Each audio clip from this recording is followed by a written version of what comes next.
ассалому алайкум дӯстон, хуш омадем ба шабакаи мо. Дар навори имрӯза суханҳои Нурулло Алиев оиди муҳорибаи навбатиаш ва пешниҳоди Камил Гаджиев ба Нурулло Алиев.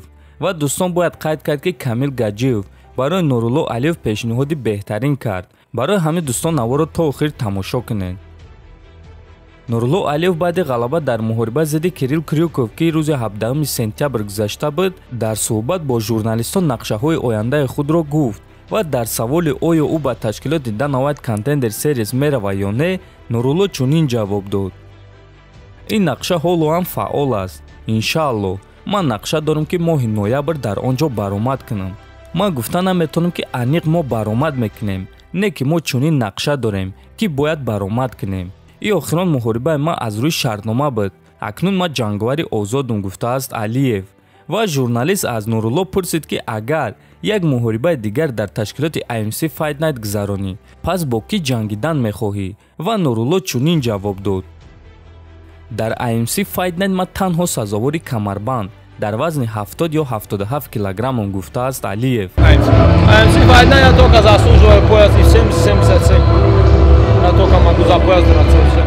Ва дӯстон, шаби гузашта аз президенти ташкилоти IMC Fight Night Камил Гаджиев оиди Нурулло Алиев пурсон шуданд ва ӯ дар ҷавоб гуфт ки Нурулло Алиев ба он тарафи уқёнус, яъне дар ташкилотҳои Амрико баромад кардан мехоҳад ва ӯ ҷангавари ҷавон аст ва ин кор барои ӯ имконияти хуб аст. Ҳамчунин Нариман Аббасов дар он ҷо баромад кардан мехоҳад, аммо барои Нариман дар ин ҷо баромад кардан хеле хуб аст, чунки ӯ чемпион аст ва ӯ роҳи калонро тай кардааст. Агар ки ӯ ба Амрико рава, пас маҷбур мешавад ки ҳама чизро боз аз сари нав оғоз кунад.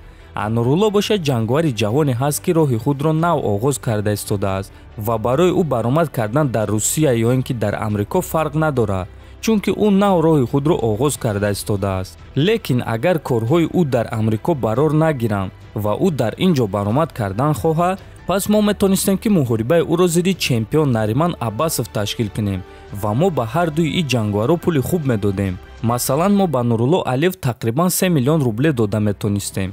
Ман дар ҳақиқат ба ӯ чунин маблағ барои муҳориба зидди Нариман додан метавонам, гуфтааст Гаджиев.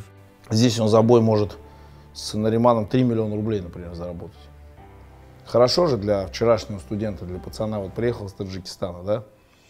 Мне кажется, хорошие деньги за такой бой. Я бы, например, ему заплатил эти деньги. Яъне дӯстон, чӣ хеле ки фаҳмидем, Камил Гаджиев омодааст ки ба Нурулло Алиев ҳам муҳорибаи унвонӣ ва ҳам 3 миллион рубле диҳад.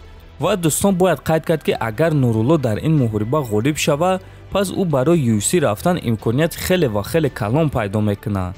Аммо агар шикаст хӯрад, пас ӯ имкониятро аз даст медиҳад. Барои ҳамин ин қарор барои Нурулло ва дастаи ӯ қарори осон нахоҳад шуд.